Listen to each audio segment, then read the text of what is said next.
Sometimes life backs you into a corner and you can see no way of escape. I can think of a variety of people who might feel that way. Take, for example, the young couple. Before they got married, they talked about the fact that they were eager to be parents. They loved children. They wanted to have several of them.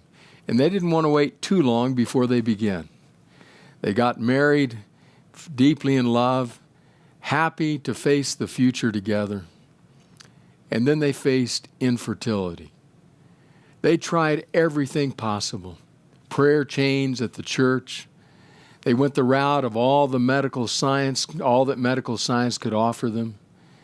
And they just had no result. They were hemmed in. No way of escape.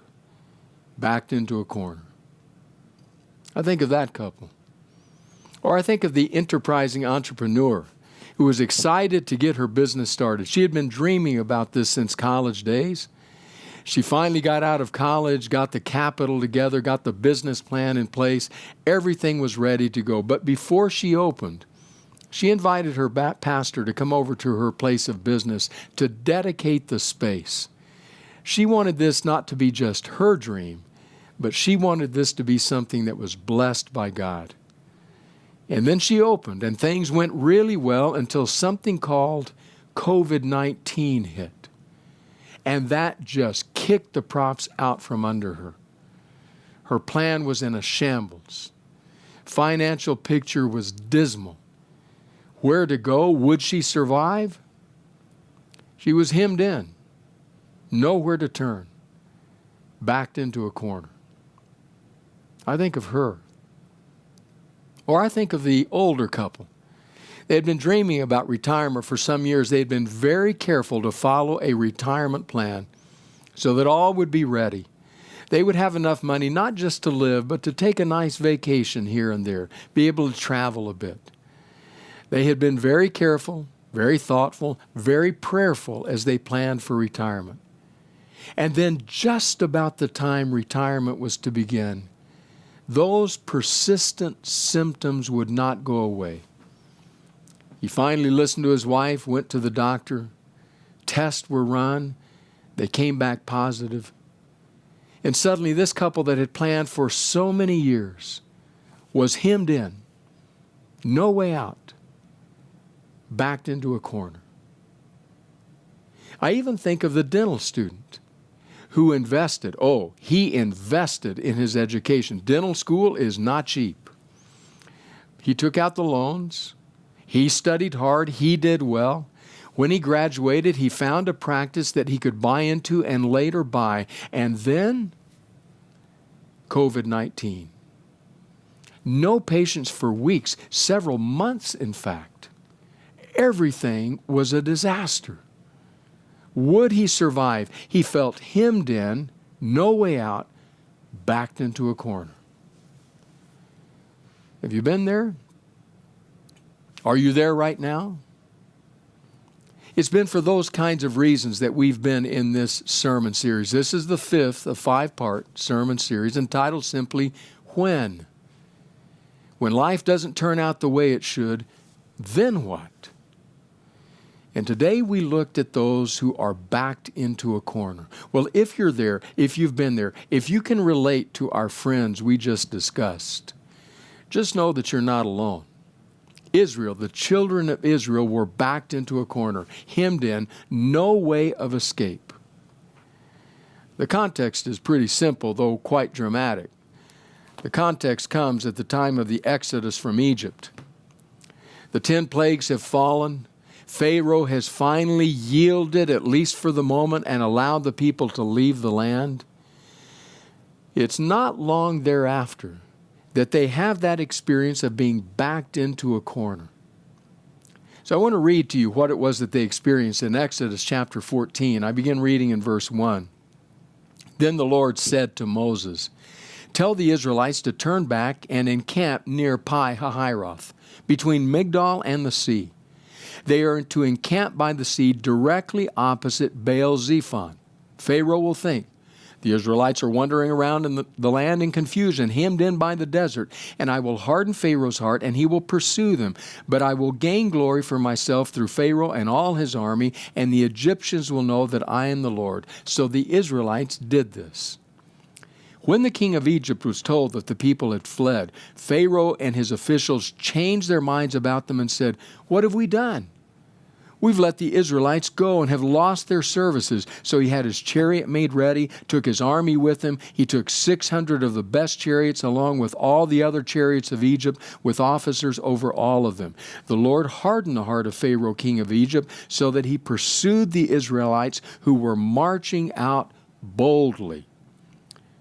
The Egyptians, all Pharaoh's horses and chariots, horsemen and troops, pursued the Israelites and overtook them as they camped by the sea near Pi-hahiroth, opposite Baal-zephon.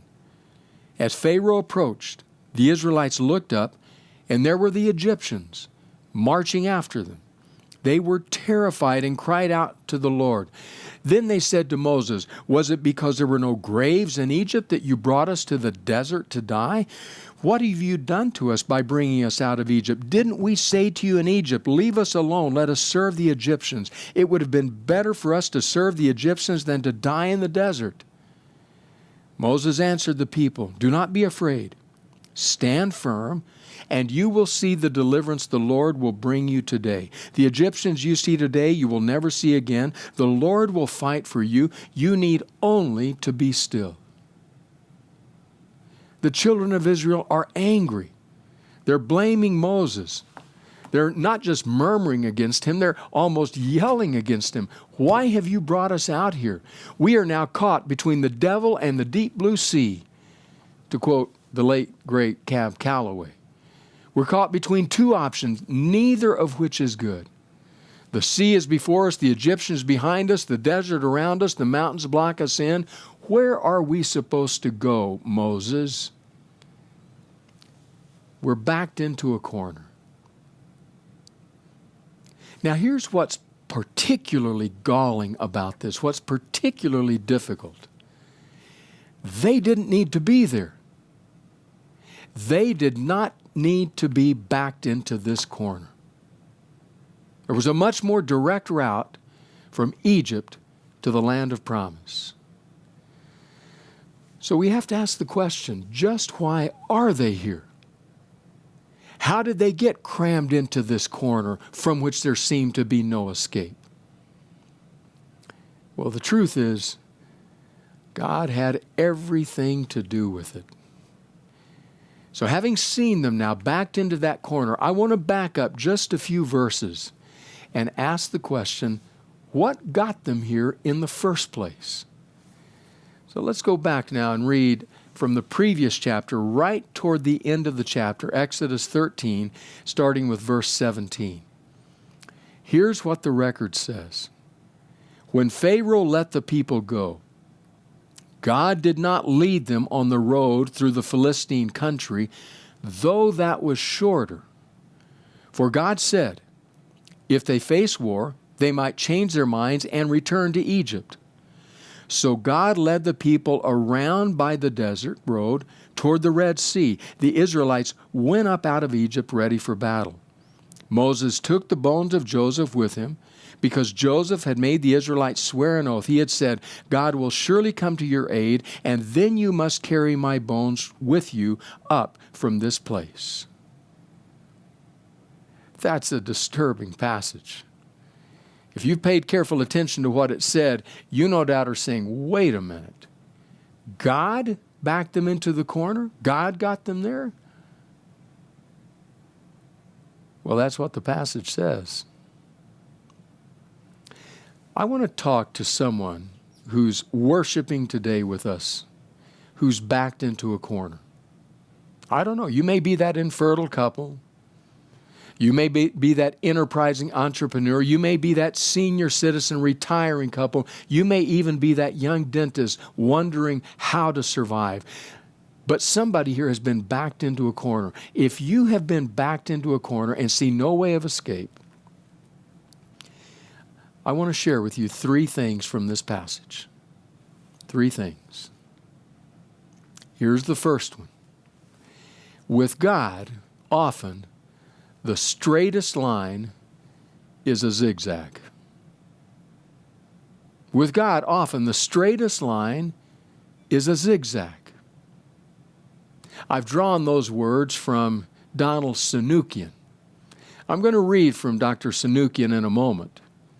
But let me first of all point out what the passage says. Remember, this is the first part of verse 17 of Exodus 13. When Pharaoh let the people go, God did not lead them on the road through the Philistine country, though that was shorter.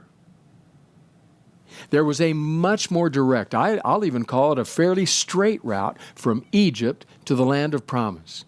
If you can picture it in your mind, you can see the Mediterranean Sea. You're down here in Egypt in the south. You're heading north by northwest a bit, just along the boundaries, the coast of the Mediterranean Sea, straight to the promised land. It's days, maybe 2 or 3 weeks at most.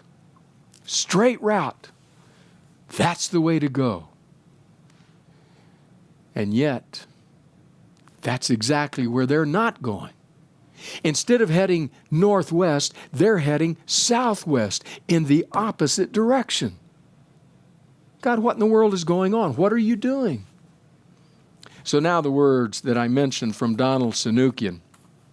Listen to what Dr. Sanukian writes. Early in geometry we learned, says Sanukian, the shortest distance between 2 points is a straight line. But sometimes, as we look at what God is doing in our lives, we wonder if He doesn't think that the shortest distance between 2 points is a zigzag. We find ourselves at some point A, and though we believe God intends to take us to point B, we seem instead to be headed in the opposite direction, as though on a zigzag path. I want us to see, says Sanukian, that sometimes with God, the shortest distance between 2 points is a zigzag. Thank you, Donald Sanukian, for helping me think that through, for being influential as I read this passage, studied it. How true, how right that is. Have you noticed that in your own life? Let's say that the destination that you want to reach, the destination that God wants you to reach is character. To be a person of character. That's your destination. Now, the straightest point from where you are to character would be for God to give you the gift of character, like He gives you the gift of righteousness, covering you in the righteousness of Jesus. That's a straight line. God doesn't do that. You've discovered that, haven't you? Instead, here's what God does. He walks with you, guiding you, leading you through temptation, through failure, through repentance, through humility, through confession, through truth-telling, through reconciliation, through all kinds of character-building experiences that zigzag all over the place in your life. And you're thinking, God, just take me straight to character. And instead, God is off zigzagging through the wilderness. Because with God, often, the shortest distance between 2 points is a zigzag. Or take patience. Let's take patience as another example. Let's say that you believe that God wants you to be a person of patience. I want to be a person of patience. Come on, God, give me patience. You know what happens, don't you? In an instant world, does God give you patience now? Not on your life. It's not a straight line. In fact, I want to read you some words from an article in the Boston Globe back in 2013, so 7-8 years ago. Now, as we read this, just think to yourself how much more quickly the world has gone in the direction that the article underlines. It's an article talking about the fact that people have increasingly had a very difficult time in an instant world with waiting, being patient. Here's the article. Retailers are jumping into same-day delivery services. Whew, that disappeared in the rearview mirror. We're very much there right now. Smartphone apps eliminate the wait for a cab, a date, or a table at a hot restaurant. Movies and TV shows begin streaming in seconds. But experts caution that instant gratification comes at a price. It's making us less patient. We've come to expect things so quickly that researchers found people can't wait more than a few seconds for a video to load. One researcher examined the viewing habits of 6.7 million internet users. It's a pretty good sample. How long were these subjects willing to be patient? 2 seconds. After that, they started abandoning the site. After 5 seconds, the abandonment rate is 25%. When you get 10 seconds, half are gone. The results offer a glimpse into the future. As internet speeds increase, people will be even less willing to wait for that cute puppy video. The researcher, who spent years developing the study, listen to this, worries someday people will be too impatient to conduct studies on patience. Too impatient to conduct studies on patience. I want it right now. Straight line. And God says, hang on to your chariot. Slow the horses down. Because often with me, a straight line is a zigzag. You're backed into a corner. You want out of there. God, get me there. From Egypt to the promised land, God says, I will. But batten down the hatches. It's going to be a while. So if you're backed into that corner, that's the first thing I would want you to know. Often with God, the straightest line is a zigzag. But there's a second thing I would want you to know. A second reality that emerges from this passage. And that is this. With God, your zigzags are not done alone. God is with you. While you're zigzagging, God has not forgotten you. So let's go back to Exodus 13 and reread a verse in this passage. It's verse 19. Notice what it says. Moses took the bones of Joseph with him because Joseph had made the Israelites swear an oath. He had said, God will surely come to your aid, and then you must carry my bones up with you from this place. So as Moses and the children of Israel leave Egypt, they're carrying a coffin with bones. The bones of Joseph. Joseph. There's someone who knew something about zigzags. He knew what it was to zigzag all over the place. He knew the reality of being a favored son and then sold as a slave and beat up and then landing in Egypt and bought as a slave and then being falsely accused and landing in a dungeon and then elevated to the highest office in the land except for Pharaoh. He knew zigzags all over the place. And yet, as he came later in his journey, he was able to look back over the journey he had taken, all the zigzags of his life, and he was able to say, you meant it to me for evil. But God meant it. God used it for good. While you're zigzagging, God has not forgotten you. Thus it was that Moses and the children of Israel wrapped up and took with them the bones of this figure, this man who had said, God will come to your aid. He will rescue you. He will save you. And so they gathered up his bones, and as a testimony, as a witness, they carried those bones with them to the land of promise. In your zigzagging, God has not forgotten you. I was caught by an incident, a story, a scene really, told by the preacher and author Tim Keller. He told of what apparently they do in the UK, in Britain, shepherds do with their rams, with their sheep. There comes a point every year, once or twice a year, when they have to take every ram, every sheep, every lamb, and they have to dip them in a trough filled with a certain kind of solution. It is a terrifying experience for the rams, for the sheep, because the shepherd has to dip them all the way into the trough and submerge them completely. Ears, eyes, nose, everything. As you can imagine, they're fighting to escape. But it's not just the shepherd who is trying to hold them down. The sheepdogs are there as well, perched all around the vat, barking in rage, trying to keep the sheep in the vat.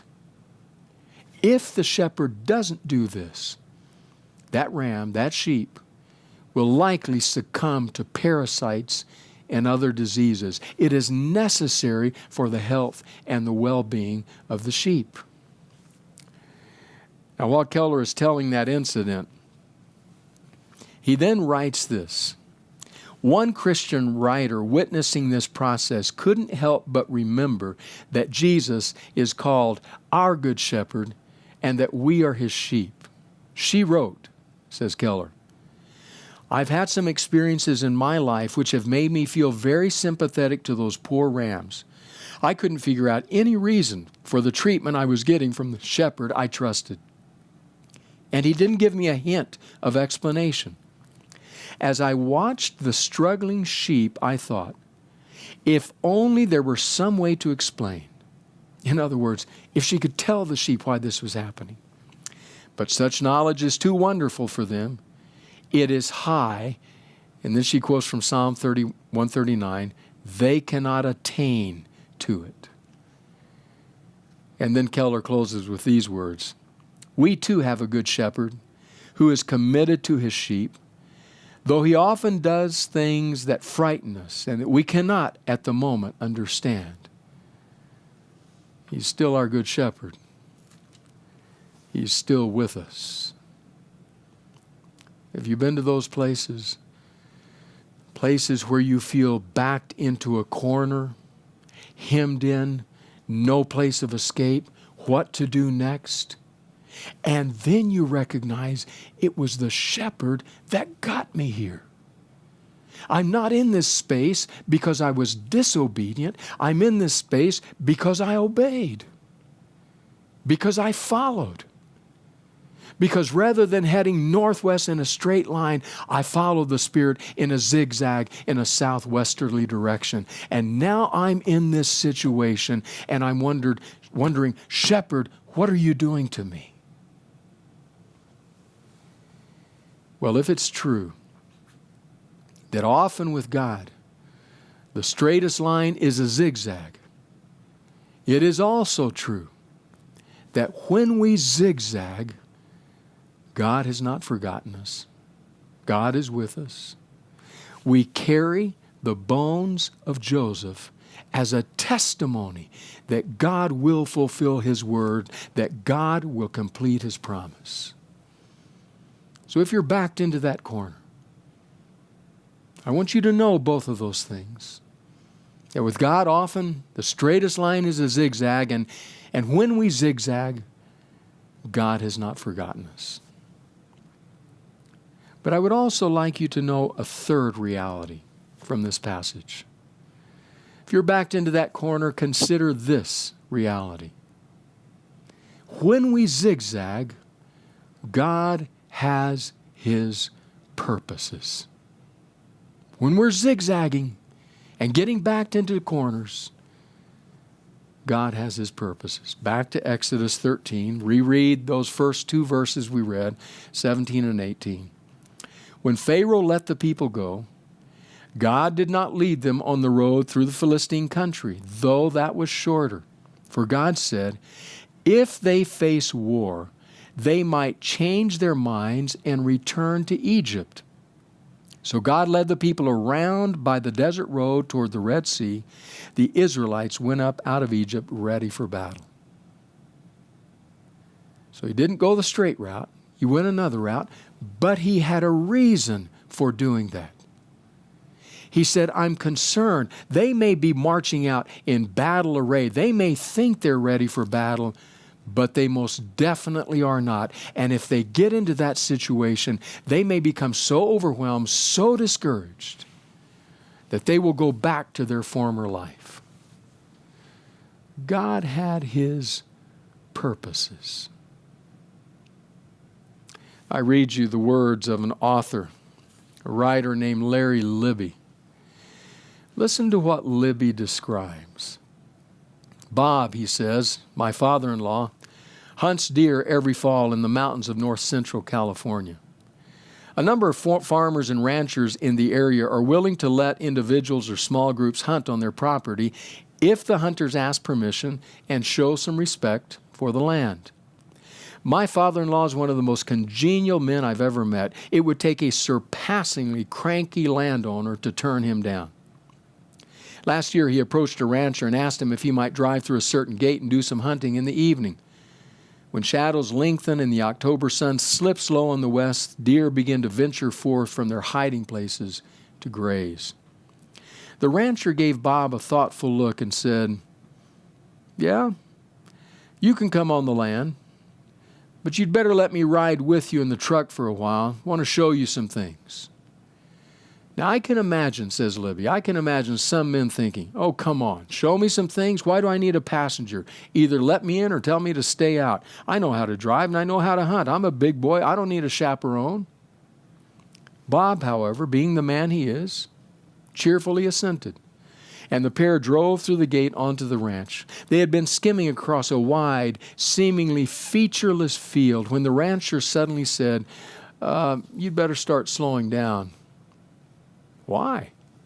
Had he seen a deer? Bob pulled his foot off the accelerator. But why stop? As far as he could see, there were no creeks, gullies, or fences, just a wide pasture stretching out to the dusky foothills. "Okay," said the rancher, you'd better park right here. I want to show you something." Bob did as he was told. They got out of the truck in the cool mountain air and began walking. Then the rancher put his hand on Bob's shoulder and said, "Look up ahead." My father-in-law walked slowly forward and then stopped dead in his tracks. Cleaving at right angles across their path and across the pasture as far as he could see in both directions was a yawning black tear in the surface of the earth. Where they stood, that crack was probably 30 feet across. Peering over the edge, the hair on Bob's neck bristled. Where was the bottom? The sheer rock-ribbed sides of the great volcanic fissure plunged to unknown depths. Cold, still air seemed to exhale from the blackness below. Walking back to the truck, Bob marveled at how difficult it was to see the fissure from just yards away. Bob smiled to himself. Having a guide wasn't such a bad thing. He gained a new appreciation for a man who knew the terrain and where to park the truck. Well, God's purposes, God's ways in your life, His reasons, may not be as dramatic as a seemingly bottomless fissure in the surface of the earth. But God has His reasons for the zigzags. Now, if you look at Scripture, if you read the narrative of God's people, you will find different reasons in different lives. For example, you will find that God is more interested in character than He is in speed. Just ask Moses, the Moses of this story, about that. Moses is called to deliver the children of Israel from Egypt. Moses says, "Great, I'll do it." There's a straight line to that. He goes out, he takes things into his own hands, he kills an Egyptian, he says, "All right, I've got this under control." And what happens? Disaster. Flees, and then spends 40 years following sheep around in the wilderness. God is much more interested in character than He is in speed. And in some lives, those are His purposes. You take a zigzag route because He's honing, He's refining, He's developing your character for something greater on the other side. Just ask Moses. So maybe those are His purposes, His ways in your life.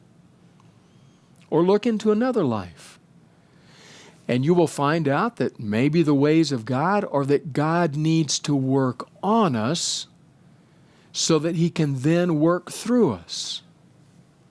He needs to work on us so that He can then work through us. You see that in many lives in Scripture. Paul in the Arabian desert for years. Elijah. I've been rereading my Bible this year, and just this last week was reading a story I love, the story of Elijah. And it struck me yet again that Elijah spent an awful lot of time sitting doing nothing, apparently, and only a very little time doing the great dramatic events of his life. And in all those times that he waited, God is working on him, like a master craftsman. Like a whittler with a piece of wood, God is working on him so that then He can work through him. That's what happens in the zigzags of Elijah's life. There are different reasons, different ways. But in your zigzags, God has His purposes. Now, the purpose given here, as we've already seen, is that God says, as He looks at His people, He says, they're not ready.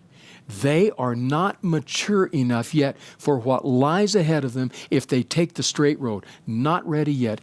Any parent, certainly any wise parent, can understand that. The parent who always says yes is not the good, wise parent. The good, wise parent is the parent that also and frequently says no. You're not ready for that yet. You got to take a slower road. I suppose it's for that reason that I was caught this week when I read it. Maybe I had read it before but didn't remember it.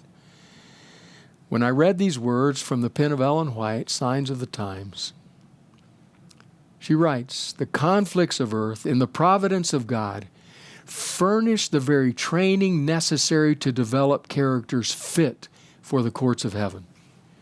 Our God is an ever-present help in every time of need. He is perfectly acquainted with the most secret thoughts of the heart, with all the intents and purposes of our souls. When we are in great perplexity," in parentheses, when we're backed into a corner, "even before we open to Him our distress, He is making arrangements for our deliverance. Our sorrow is not unnoticed. He always knows much better than we do just what is necessary for the good of His children, and He leads us as we would choose to be led if we could discern our own hearts and see our necessities and perils, that fissure in the earth, as God sees them. But finite beings seldom know themselves. They do not understand their own weaknesses, and when reproof comes and cautions are given, when they are rebuked or even advised, they think that they are misjudged and unjustly treated. God knows them better than they know themselves, and He understands how to lead them. But when He undertakes to guide them in ways which seem mysterious to them because of their blindness and lack of faith, they rebel and bring upon themselves unnecessary grief and trouble. They have prayed to the Lord for light and guidance, and the Lord answered them as He did Jacob. And like Jacob, they do not discern that it is the hand of the Lord leading them in a way contrary to their own choosing. If we will trust Him and commit our ways to Him, He will direct our steps in the very path that will result in our obtaining the victory over every evil passion and every trait of character that is unlike the character of our divine pattern." It's a bit lengthy, but what a powerful statement. I don't know how you would, if somebody says, "Would you summarize this for me?" I don't know how you would do that. I know how I would do it. I would do it by saying, in all our zigzags, God has His purposes. We're in a difficult time. It's challenging on every hand. We have the state of the economy. We have the state of what's going on in the health world with COVID-19. We have difficulties and challenges from injustice. There are challenges on every hand. And what we want to say is we want to say, God, please take us on a straight route, the straightest line necessary, the straightest line possible from our Egypt to your promised land. I'm so thankful that Donald Sanukian was the first one to get me to thinking along these lines. That what happened here with the people of Israel could be summarized, or I would summarize them in 3 ways. With God, as Sanukian said, the straightest line is often a zigzag. But when we're zigzagging, God has not forgotten us. He will come to our aid, because in all the zigzags of our life, God has His purposes. So if you're backed into a corner today, you're longing for deliverance, don't let go. Because do you know what happened in this story? Keep reading. The sea is parted, and they are delivered. That Red Sea that lies before you, that Red Sea that has backed you into a corner, I can't wait to see what God will do.